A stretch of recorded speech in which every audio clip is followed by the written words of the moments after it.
Subscribe to our channel and press the bell icon to never miss an update from Rao's IAS.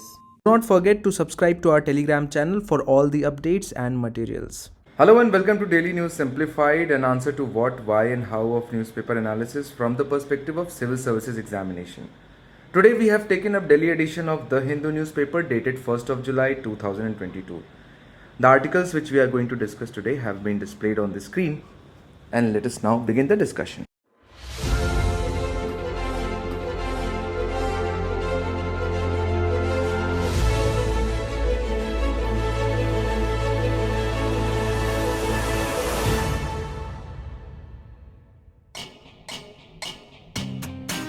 QIP is actually what you want for the exam. Yeah. There's a lot of things that are already there. Yes. But what is needed for the exam is what the QIP is giving you. QIP is actually quality improvement because I owe my success to it. So rankers batch has changed. I think मेरी rank आ गया because of the rankers batch. तो rankers batch join करने के बाद I think मेरी वो tension खत्म हो गई थी. एक constant guidance थी मेरे पास कि मुझे क्या पढ़ना है, कैसे पढ़ना है, कितने टेस्ट लिखने हैं. टेस्ट इवैल्यूएट करने में सर ने बहुत हेल्प की. एक एक टेस्ट के बाद सर और मैं बैठ के डिस्कस करते थे एक एक आंसर इनफैक्ट कि इस आंसर में कौन सा एग्जाम्पल गलत था या सही था, कैसे उसको इम्प्रूव करें. मेंटर तो राउज में मतलब अलग ही लेवल में मेंटरशिप मिली थी. अभिषेक सर मेरे मेंटोर थे. अच्छा. तो ओवरऑल मेरे को काफ़ी वार्म सा सपोर्टिव सा एनवायरनमेंट मिला था राउज से और मेरे को काफ़ी अच्छा लगा था. Okay. So as you heard it from the toppers, how the QIP program helped them in acing this year's examination. Now the prelims result is already out and you might be wondering how to prepare in the next 3 months for this year's mains examination. The basic question that might be coming in your mind is that what are the key components of the QIP program? Let us listen it from Vaibhav sir. Yes. So there are three very important elements of QIP mains. The first is of course the revision cum answer writing practice classes, for which the notes shall be provided in the form of Compass Maxi. Then the second important element of mains QIP is the mains test series, which will include very intensive feedback and evaluation. And then the third and the most important element of QIP mains is mentorship. And I think no one is better than you, Mangal sir, to throw some light on mentorship program. Mentorship is important to declutter the process of this examination. We are going to handhold you to give you personalized solutions to your problems, be it answer writing, be it understanding the topics, and also understanding the pace at which you are preparing for this examination. Also, there are certain specific areas which require improvements like essay writing, ethics answer writing, and also answer writing for the general studies papers 1, 2, and 3. And that is why this personalized feedback and handholding is going to do wonders as it did for this year's toppers for the 2021. So for those who have cleared the prelims examination, first and foremost, congratulations. And secondly, there is a link in the description of the video, which you can click, which will take you to submit a form. And after submitting that form, we are going to contact you. So do fill out this form by clicking the link in the description of the video. And all the best for mains 2022. All the best.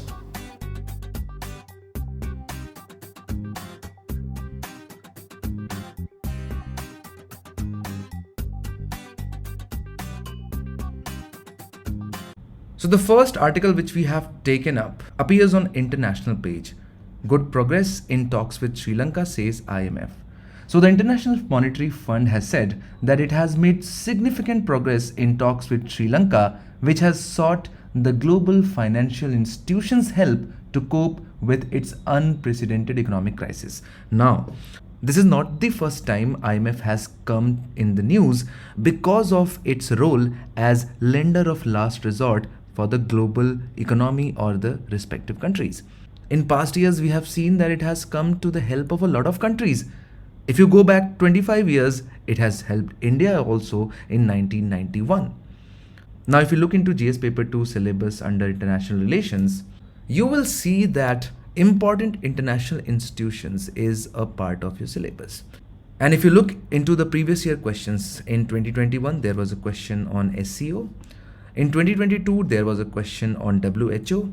In 2018, there was a question on WTO. And in 2014 or 15, the question was on World Bank and IMF, which are Bretton Woods institutions.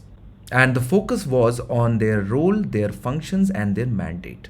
And because Sri Lanka has gone through economic crisis, Because Pakistan is going through economic crisis, it is important for us to discuss IMF, to discuss what its objective, what is its governance structure, what are its functions, what is quota, what are the conditionalities which IMF imposes, and what are the current issues which IMF faces, especially with respect to developing countries. So let us now begin the discussion. Starting with the objectives of IMF.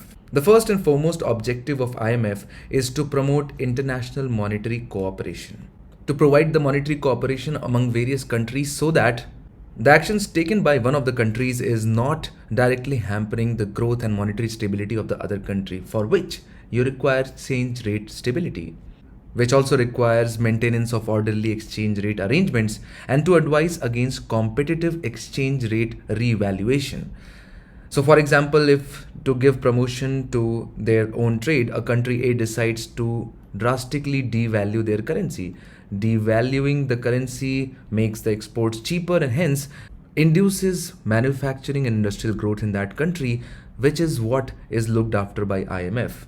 And the reason because of which the IMF is most sought after is because it helps the country during balance of payment crisis, where a particular country runs out or it looks like it's going to run out of the money to pay for its imports. And this is what is happening in Pakistan. So when it comes to IMF, it is important for us to understand its governance structure, how the IMF organization is run. So there are three most important parts of the structure which is important for you to understand and keep in mind: Board of Governors, International Monetary Financial Committee, and Executive Board. The Board of Governors being the most important part of the IMF because it is the highest decision-making body of IMF. It consists of one governor and one alternate governor for each member country. Now this governor is appointed by the member country and is usually the Minister of Finance or the head of the central bank. So in case of India, either it will be the Minister of Finance or the RBI governor. Now let us know in the comment section which one is for India. Now, while in last 20 years, Board of Governor has delegated most of the decision-making powers to the Executive Board, but it continues to retain the right to approve quota increases or alteration or remodifications of the quotas allocated to each country, SDRs allocated to each country, the admittance of new members, and amendments to the Articles of Agreements, or basically the constitution of the IMF and how it is going to change is approved by the Board of Governors.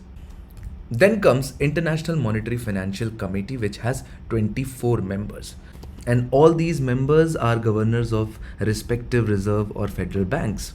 The International Monetary and Financial Committee advises and reports the IMF Board of Governors on the supervision and management of international monetary and financial situation, including responses to unfolding events that may disrupt the system. So it's just not about discussion, it's also about recommending the course of actions as well. And also from time to time, it keeps on suggesting the amendments to the article. So whatever decisions are finally taken by the Board of Governors are ultimately recommended by International Monetary Financial Committee. And then finally, you have Executive Board, which conducts the day-to-day functioning of IMF. And it exercises the powers which have been delegated by the Board of Governors to the Executive Board. So day-to-day functioning involves the budget allocation of IMF, selection of staff and employees. All these decisions are taken by directly Executive Board. So what are the main functions? We have seen the objectives, but we haven't seen the functions which IMF performs. So we have seen that one of the objectives is to maintain or help the countries during the times of balance of payment crisis. And so what it does is that it lends the countries who are currently going through the balance of payment crisis. It gives them the loan to overcome the financial crisis. For that, it needs to maintain the surveillance, which involves monitoring of economic and financial developments of every member country. Each and every member country has a different report which is maintained by IMF, and accordingly it keeps a ready list of policy measures, the recommendation which each and every country has to adopt.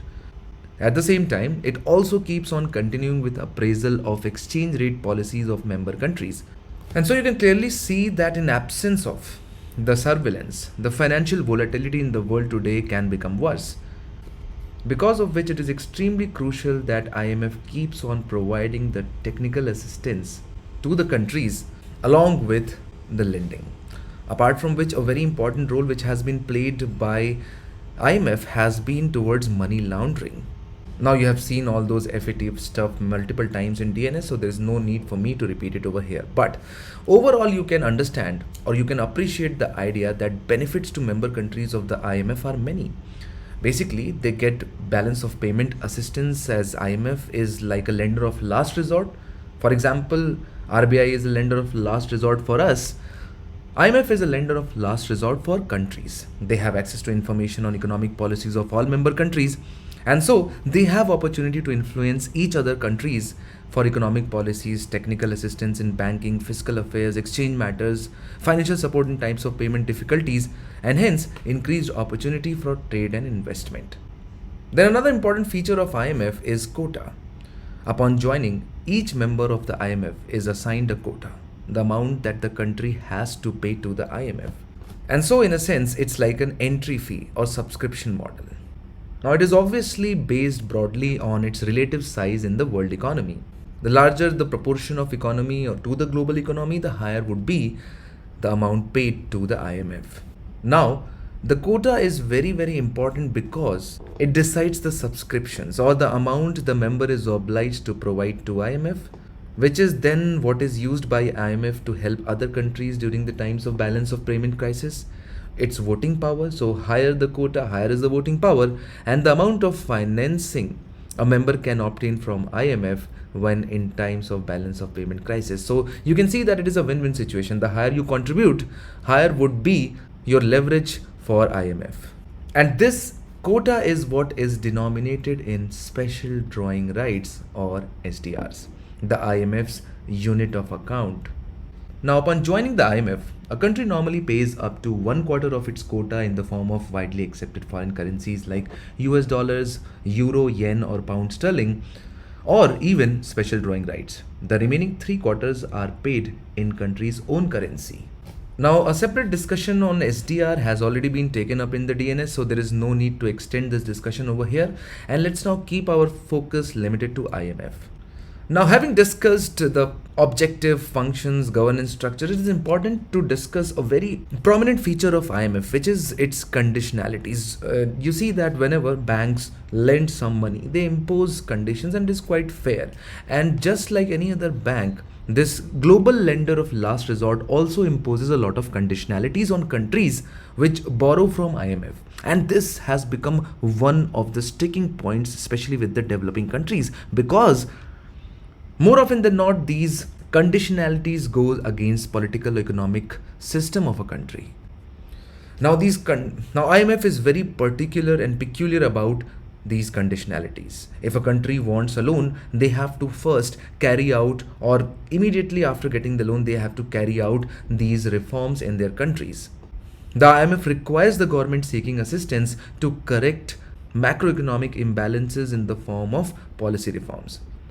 Now, since the funds are delivered in tranches or in installments, if country does not perform those reforms, the IMF is going to stop or withhold the future installments.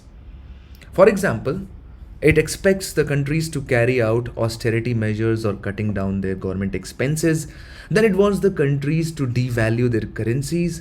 Then it wants the countries to promote trade liberalization. So if you see, India carried out LPG reforms in 1991 because of IMF conditionalities, because India faced a balance of payment crisis immediately preceding that particular year. And it's because of IMF that government of India had to carry out wide-ranging reforms of LPG, which are still continuing, by the way. Then it requires the countries to open up to foreign investments, not just in terms of increased limit into domestic market. So for example, access to capital market, access to stock market, but also it expects the countries to provide absolute protection and empowerment of foreign investment. So it does not want countries to discriminate among domestic investors and foreign investors. Then also it talks about downsizing the government and carrying out privatization. It also wants countries to reduce their budget on subsidies to the poor people. And Of course, wide-ranging governance reforms like including transparency and accountability in the government is also one of the criteria.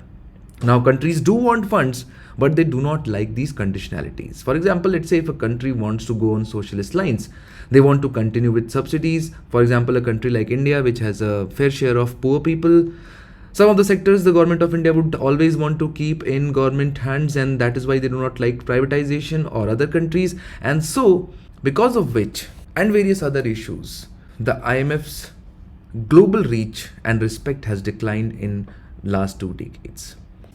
The first and foremost is applicable to almost all the global organizations is a structural underrepresentation of Global South, which has been one of the central criticisms of World Bank as well as IMF, which relates to power imbalances in their governance structures, where, as a result of voting shares being based principally on the size of and openness of the country's economies, poorer countries, often those receiving loans from these Bretton Woods institutions, are structurally underrepresented.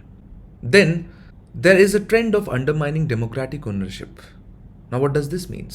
Now, this means that the economic policy conditions that these institutions like IMF promote, often attached or recommended as a part of loans or projects or technical assistance or financial surveillance, undermine the sovereignty of the borrowing nations, limiting their ability to make policy decisions and eroding their ownership and national development strategies.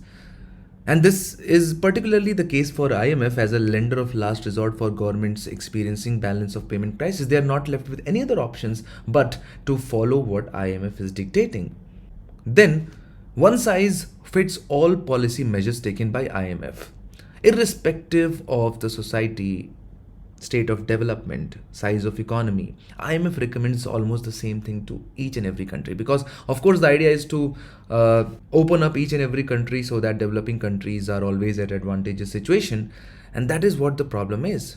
Then of course we have seen conditionality. So one aspect of conditionalities is undermining the sovereignty and ownership of the country. Another one deals with its economic and social impact. Although in a short run, it might look like that privatization would include or would induce efficiency and transparency, but in long term, you see, it leads to the creation of monopoly. Then there are certain basic essentials in which the government has to stay there to serve the poor people. Apart from that, cutting down subsidies impact the society in a great deal, and that is what IMF does not pay attention to. Then apart from that, one of the funny instances of so-called, you can say biasness or in some cases racism, is that the managing director, the number one official of IMF, has always been a European. And that has been the convention. And even after doing everything, there have been instances where IMF has failed. For example, 2008 and 9 financial crisis, IMF could do nothing to prevent or even predict. And so, these are the reforms which the IMF must carry out, apart from, of course, quota reform, which has been discussed in the DNS. So the 47th G7 summit just concluded in Germany. And this summit was extremely important given the backdrop of Russia-Ukraine conflict. And this was even more important for India because India was invited to the meeting despite not being one of the members of G7, and that of course clearly shows the increasing stature of India in global politics. Apart from that, the invitation to India was also crucial given the fact that India has declined all requests and threats from the West to cut off its ties with Russia. So despite continuing to be a close partner with Russia, India was invited to the summit, which is extremely important. Now, if you look at the GS Paper 2 International Relations syllabus, you will see a line in the syllabus which says bilateral, regional and global groupings involving India and or affecting India's interests. Now, all the members of GS7, especially United States of America, England, Germany, they are very, very close partners to India. Some of these countries are not just trading partners, but important geostrategic partner. And so it is important for us to understand some of the important details about G7, highlights of G7 summit, and why the G7 and its effectiveness has been called into question in past 10 to 20 years. Let us now begin the discussion. So starting with basics, which are always very, very important. What is G7? It's a group of advanced economies and liberal democracies. Advanced economies means the economies which, well, not right now, but 50 years ago, 40 years ago, they were the most prominent economies and contributors to the GDP growth, to the level that even now they are contributing 50% of the global net wealth and 40% of the global GDP. All these countries are liberal democracies. Now, this is a political term which basically means that a system which is categorized or characterized by regular elections, multi-party system, separation of power between various branches of the government.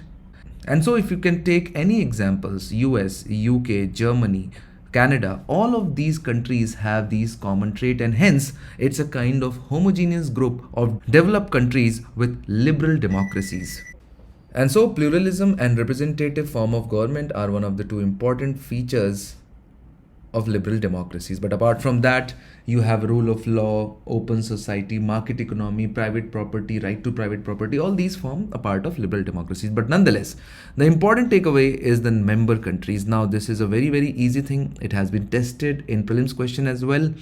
And so you should be able to let us know in the comment section which are these 7 countries which form part of G7 group.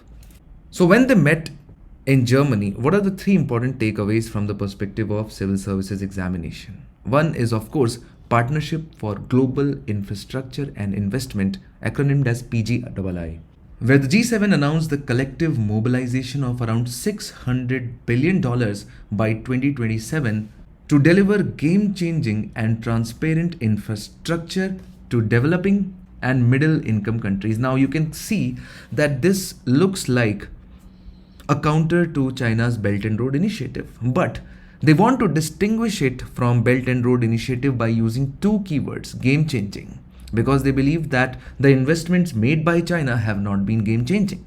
If you look at the case of Sri Lanka, look at the case of Pakistan, Gwadar or Hambantota in Sri Lanka, these infrastructures which China has created in these countries have not led to the game-changing results for the local population or the countries. At the same time, the kind of lending which has been processed, the kind of debt which has been given by China to these countries have not been transparent. The terms and conditions of the loans, the interest rates were not known to the people, and hence these countries got engulfed, entrapped in debt or perpetual debt situation with respect to China, and that is why they are now proposing this game-changing and transparent infrastructure creation. At the same time, an important was LIFE or Lifestyle for Environment. It is important because it was a global initiative which has been proposed by India and has been agreed by G7 members. Now the idea promotes an environmentally conscious lifestyle. So it's environmentally conscious lifestyle, which means whatever you are doing in your daily routine should not be impacting environment. And so Prime Minister Narendra Modi used a key term that it is a lifestyle which is mindful and deliberative. It is set of actions which are deliberative and mindful as opposed to the current mindless and destructive.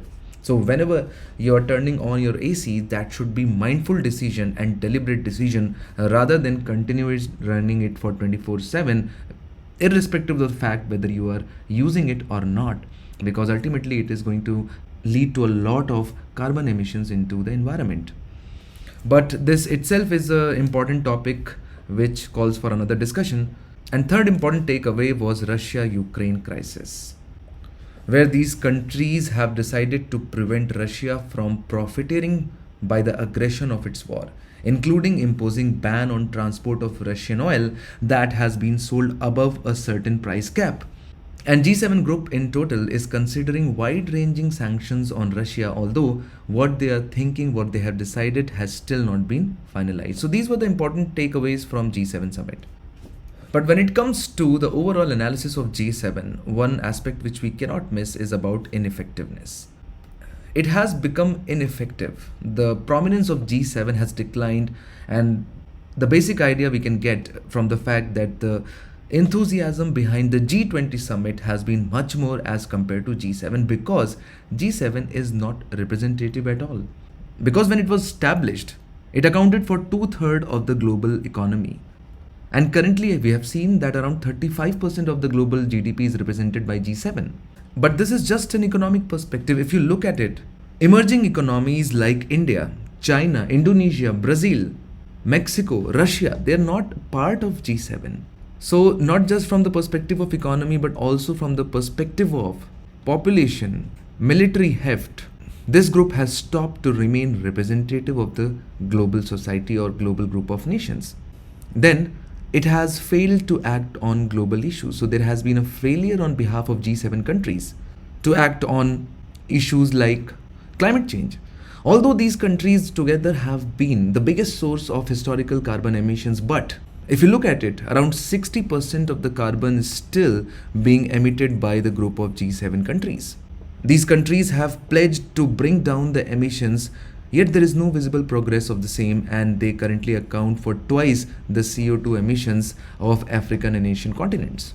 Then when it comes to terrorism, these societies are facing increasing threats from radicalization. If you look at the country-wise membership of Islamic State or ISIL, majority of these foreign fighters came from countries like France, Germany, Italy, and Norwegian countries. Of course, they are not part of G7, but they have stopped to prevent the radicalization of the society, and as a group, they have not done anything to either curb money laundering or the terrorist financing. And then finally, they have allowed the weakening of a rule-based global order, especially in trading and economy. And more often than not, these countries themselves, who were initially the propounders of global rule-based order, they have challenged the rulings of organizations like WTO, UNCLOS, and hence they have paved the way for multilateralism. They have paved the way for Chinese-led global institutions, which we are seeing in the form of Belt and Road Initiative and various other organizations. So this topic appears to be important from the perspective of both prelims as well as mains examination. Let us now move on to the next news. The next article for discussion has appeared on page number 12. Government keeps small savings interest rates unchanged. So the government has left the interest rates on small savings schemes such as Provident Fund, Public Provident Fund, National Savings Certificate unchanged for July-September quarter. Although a hike in small savings rate was expected in view of surge in yields on the government bonds, to which their returns are linked as per the formula. Now, because there has been a surge in inflation and there has been increases in key interest rates by the RBI, it was expected that the interest rate for small savings scheme will also be increased. So now in this context, it is important for us to understand what are small savings schemes and what is their relation with the government borrowing and returns from government securities.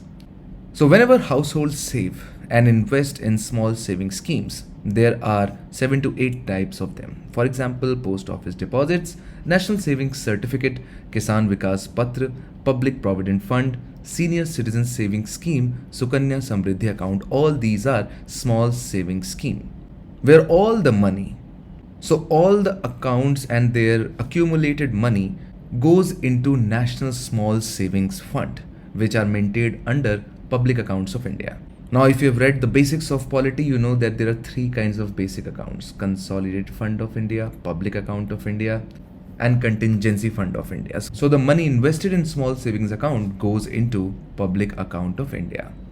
Then out of which certain money, certain portion of the Public Account of India is invested in government securities or GSECs, which are called as Security Against NSSF, or otherwise known as Security Against National Small Savings Fund account, which has become the second largest source for government's borrowing after, of course, number 1, which is market borrowing.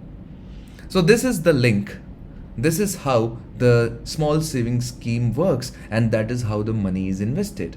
Once it is invested in government securities, it gets an interest rate, and that is how the money or the capital or the savings of the households is preserved. It's preserved because government offers them an interest rate, which is fixed by the government on quarterly basis.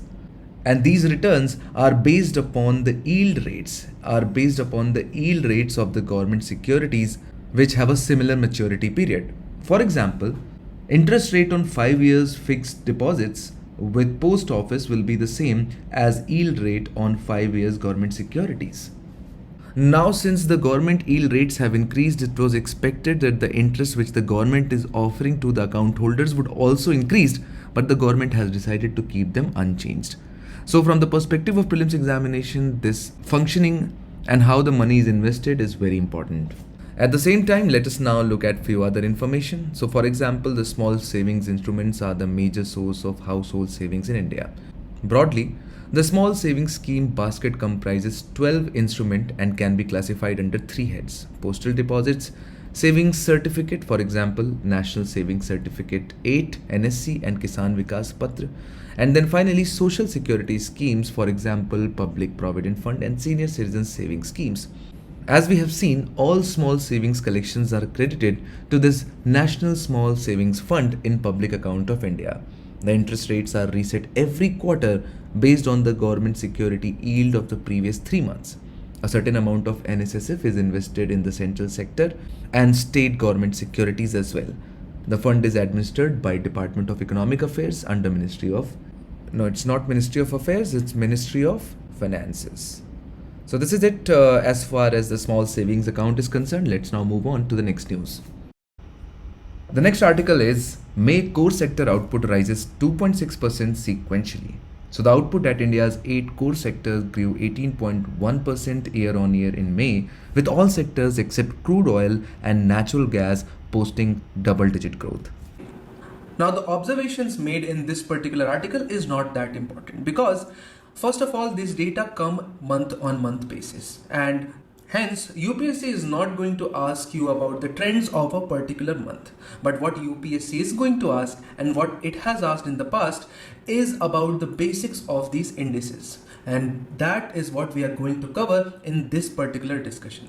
Since a lot of our viewers are new and they have just started the preparation, it is always a good idea to revisit the basic concepts, as these have been covered in past 6 to 9 months.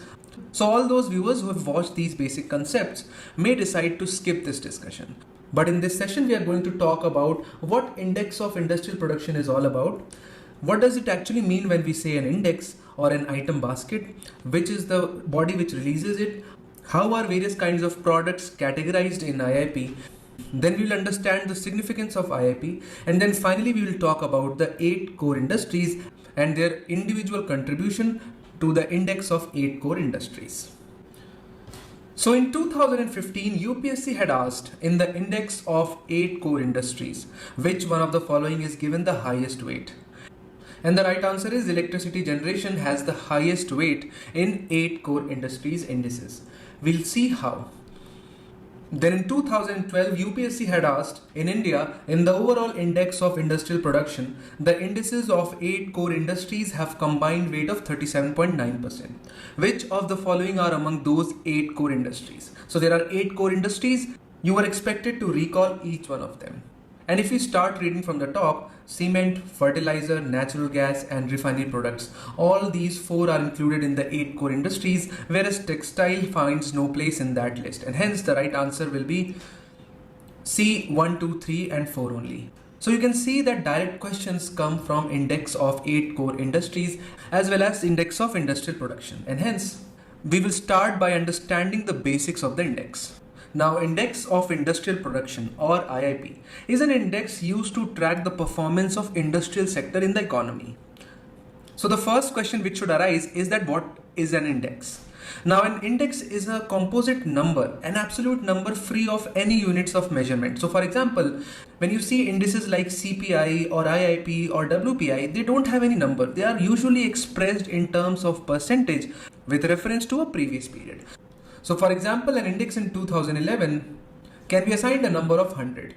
And if that grows to 150 in 2020, we say that it has grown by 50%. So this index is used to track the performance of industrial sector.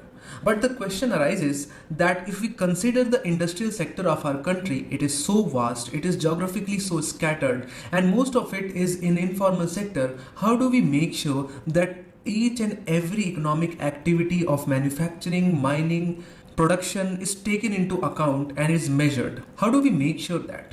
And now that is where the concept of item basket comes into play. because it is generally not practicable to include all the economic activities that contribute to industrial production.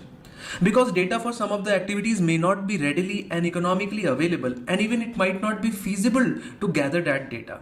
And hence, the statisticians have taken the help of item basket, which means a representative basket of items selected by applying judgment and on the basis of their relative importance for inclusion in the compilation of the index. Don't worry, I will simplify it. So for example, these dots, if they represent all the industrial activities going on in our country, and we know that it is not possible to keep a track of all of them, what we will do is that we'll try to find out that which one among them contribute most to India's industrial production. And let's say after the survey, it has been found that the red dots are the ones which are most prominent. And it was found out that other industrial production were somewhat related to these red ones. So if red ones were found to have increased production, the blue ones also had increased production, and also the vice versa. Since we have to collect the data on industrial activity every month, it would make our lives very easy if we just map these red industrial activity and apply the same to all other. So this selection of industrial activity for calculation of index is known as item basket. So you should keep one thing in mind, that whenever you see index written on something, you should know that it is not tracking everything. So for example, if there is CPI written somewhere, which means it is a price index, which doesn't mean that it is tracking the price of each and every object in our country. It is just keeping a track of a basket of objects, and it is assuming that if these items in the basket are showing inflation, rest other will show inflation as well, just like index of industrial production. Now, once these objects are chosen to keep track of, they are assigned relative weights. For example, few of the activities dominate over others, and hence we need to assign greater importance to their data. So we'll not go into the details of how that is done, because that will take us into the domain of statistics. But it is important from the perspective of prelims examination to understand how the indices system work. So let's say we are tracking coal sector. So obviously, if the production of the coal sector is increasing, that means that demand of coal is also increasing, which is a very, very positive indicator of economic and industrial growth. So let's say in 2011, we had a production of X metric ton for the whole month, and we allocated that to an amount of 100.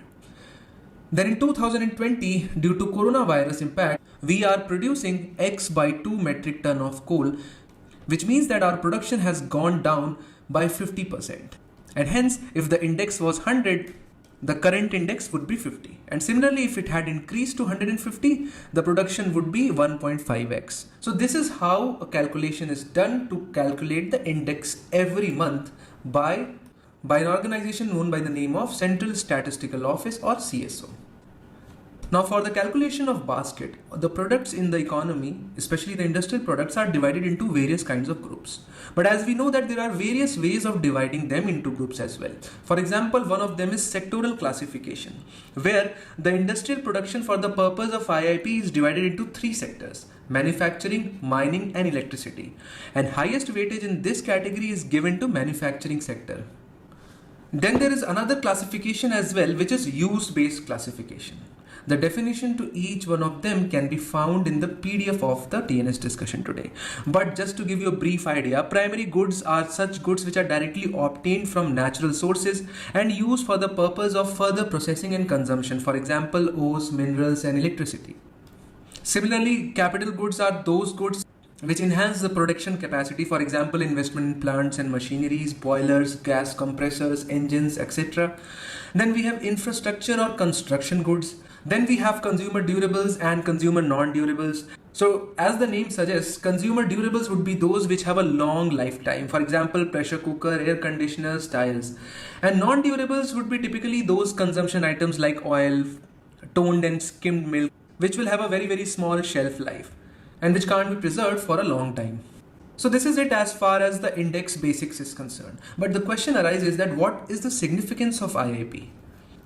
Now, first and foremost is that IIP provides a single representative figure to measure the general level of industrial activity in the country, and that too on the monthly basis.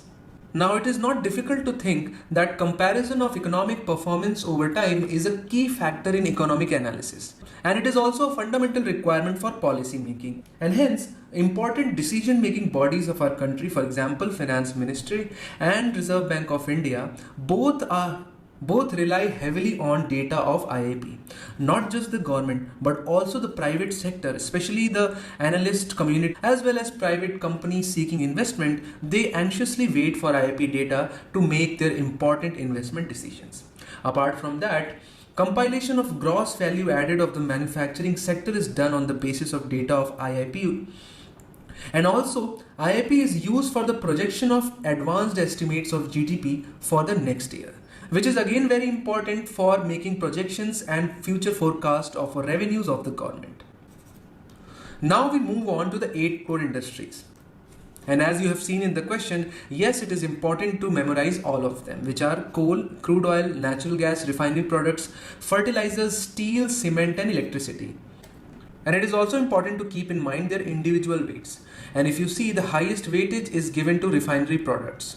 But the question of the past year which we solved had the right answer of electricity because the refinery products was not there in the option. So it is important to memorize these order in order to be able to walk into the examination hall confidently. So the facts are DIPP releases the data, whereas the data for IIP is released by CSO, and the name of these sectors as well as their contributions. Banks have capital to buffer any shock appears on business page. So financial stability report has been released by RBI, which underlines improvement in lenders' asset quality. Now, from the perspective of prelims examination, this is a very, very important news. There are 2 perspectives to it. One is, of course, you have to understand some of the very basic terms related to banking. For example, what is non-performing asset, what is the provisioning, what is the gross provisioning, net provisioning, and what is the provisioning coverage ratio. And then another aspect is, of course, the financial stability report and what are the key takeaways. So let's now first go through the basics and then we'll come back to financial stability report's key highlights. Starting with non-performing assets. And so the non-performing asset is a loan if it becomes due for a period of more than 90 days. Depending upon the due period, the NPAs are further categorized as substandard assets, which have been due for more than 90 days but less than 1 year, and doubtful assets for which the payment have been due for more than a year. So if a corporate entity or if a person takes or avails loan facility from a bank and is unable to pay loan for more than 90 days, it is declared as a non-performing asset. But if the due period is more than 1 year, it is called a doubtful asset. Whereas a lost asset is identified by the bank or RBI, but the amount has not been written off wholly. Then there is other keyword which has been used in the graphs, which is called special mention accounts, which is a category introduced by RBI itself to identify the incipient stress or the initial stress in the assets of the banks and the NBFCs. These are the accounts that have not yet turned NPAs, which means there's still 90 days for their default, but rather these accounts can potentially become NPAs in future if no suitable action is taken. And so there are 3 categories of SMAs, SMA 0, SMA 1, SMA 2, depending upon whether the principal or the interest payment is overdue between 1 to 30 days, 31 to 60 days, and 61 to 90 days. And so you can say that these categorizations are pre-NPA. And you obviously know if the principal or interest payment is overdue for more than 90 days, then the loan is categorized as an NPA. Then we often get to hear term like provisioning coverage ratio. So what is this provisioning coverage ratio? So you see, under the RBI's provisioning norms, the banks are required to set aside certain percentage of their profits to cover risk arising from NPAs. And this is referred to as provisioning coverage ratio. It is defined in terms of percentage of loan amount and depends upon the asset quality. As the asset quality deteriorates, the PCR increases. So the provisioning coverage ratio categories for assets is for standard assets, which means that if there is no default, then you have to set aside 0.40%. For substandard assets, The loans for which the payment is overdue for more than 90 days but less than 1 year, you have to set aside 15% of your profit, and for doubtful assets, you have to keep aside 25 to 40%. And for all those assets which are lost, you have to set aside equivalent amount of the loan, which is the provisioning coverage ratio becomes 100%. Let us now talk about gross and net NPA. So the gross NPA refers to the total NPAs of the bank, whereas net NPA is calculated as gross NPA minus the provisioning amount. So for all those loans for which the bank has already provisioned an amount, which means that bank has set aside certain amount for the risk coverage, that is deducted from the gross NPA, and that becomes the net NPA. And if the lost assets continue to remain on the balance sheet, the banks would be required to set aside 100% of its profit to cover the losses. And this is called written off assets. So once we have understood all the key terms, let us now see what the data shows. And on the left hand side, you see scheduled commercial banks gross NPA ratio and scheduled commercial banks net NPA ratio on the right hand side. And you can see the different color coding. The purple one is from March 20 and the light green one is from September 21. And so in all the categories of banks, you can see that there is a decline. So for example, when we take complete banking sector, all the scheduled commercial banks together, you can see that the gross non-performing asset stands at around 6.9% in September 21, while the net NPA stands at 2.3% in September 21. And so clearly, the NPAs have declined, and this is baffling because the economy has been hit by COVID-19 in past 2 years. And so the common sense approach tells us the NPAs should in fact be rising, but it is the other way around. And so there could be two reasons behind this observation. First is that banks have written off NPAs worth rupees 2 lakh crores from their balance sheets in the financial year 2020-21. And the second one is the relief in the form of moratorium on loan repayment provided by the RBI. These two reasons have in fact led to the decline of NPA, both gross and net. But at the same time, there is an increase in special mention category 2 accounts, which means for all those loans where the repayment is due for more than 31 to 60 days has increased, and this is a cause of concern for us as of now. So the key highlight has been the global economic outlook. The global economy is facing considerable uncertainty because of the war in Europe, increase in policy rate by central banks to control high inflation, and multiple waves of COVID-19 pandemic. Now, the evolving macroeconomic situation has affected the developing economies such as India in the form of capital outflows, the outflow of FIIs and FDIs, and resulting into rupee depreciation. But according to Financial Stability Report, there is a resilience of financial institutions. The scheduled commercial banks in India have maintained adequate capital buffers to withstand financial risks. The capital to risk weighted asset ratio is quite higher at 16%. The gross non-performing asset ratio slipped to 6%. The gross NPA slipped to a 6-year low of 5.9%, and net NPA ratio fell to 1.7% in March 2022. The provisioning coverage ratio has increased to 70% in March 2022 from 67.6% in March 2021. So from the perspective of prelims examination, this is a very, very important news coverage. Let us now move on to the next article. So this next news, should endorsers be held responsible for claims in advertising, appears on editorial page.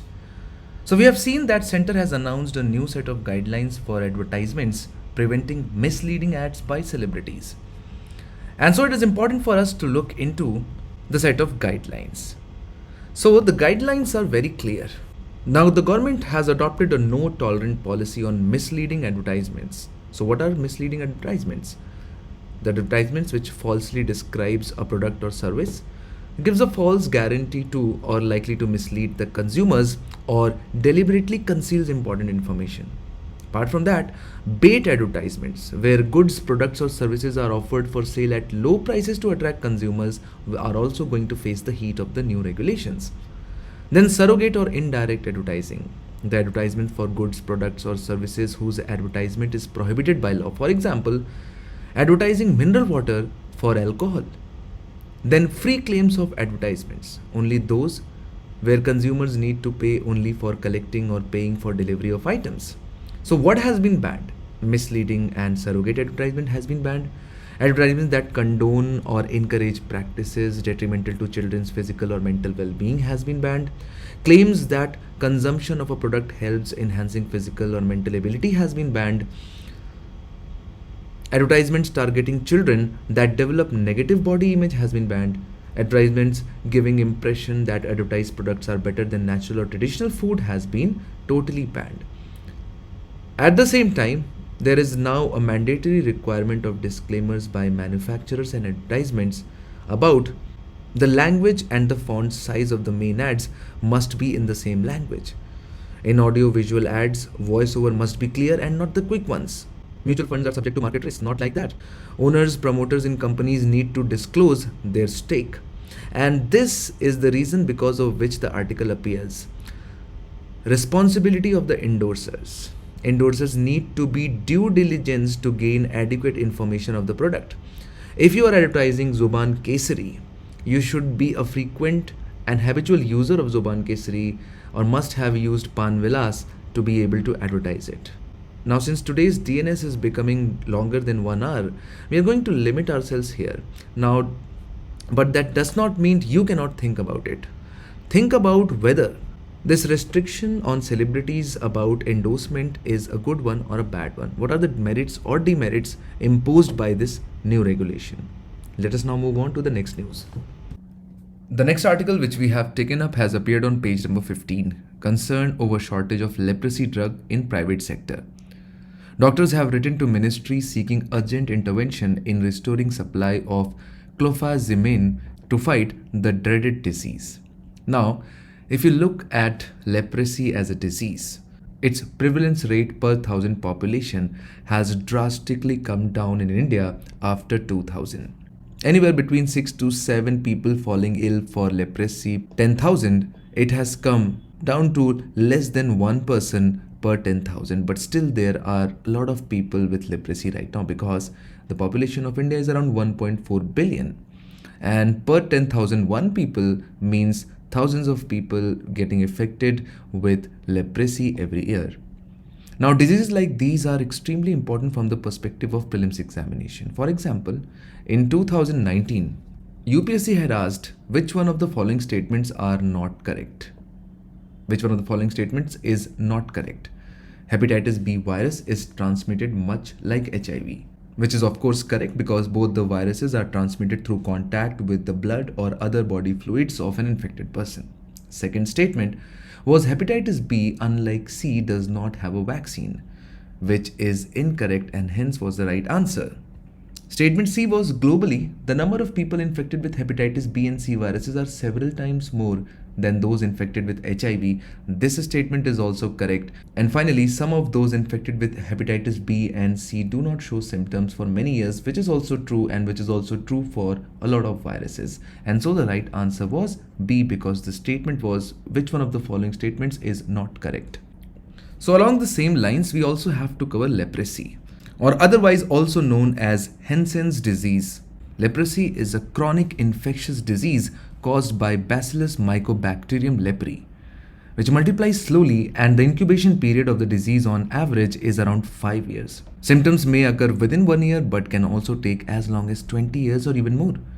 It mainly affects the skin, peripheral nerves, mucosa of the upper respiratory tract and the eyes, and the disease is curable with multi-drug therapy. Leprosy is likely transmitted via droplets from the nose and mouth during close and frequent contact with untreated cases. Untreated, leprosy can cause progressive and permanent damage to the skin, nerves, limbs, and eyes. And that is why this disease becomes a stigma when people are treated as untouchable simply because other people are afraid of coming in contact or very close contact with those currently suffering with leprosy. Now, if you recall the graph where we could see the sudden reduction in the number of cases, and that was because of National Leprosy Eradication Program, The mission is to provide quality leprosy services free of cost to all sections of the population with easy accessibility through the integrated healthcare system, including care for disability after cure of the disease. Its objective is to reduce the prevalence rate for less than 1 per 10,000 population at sub-national and district level.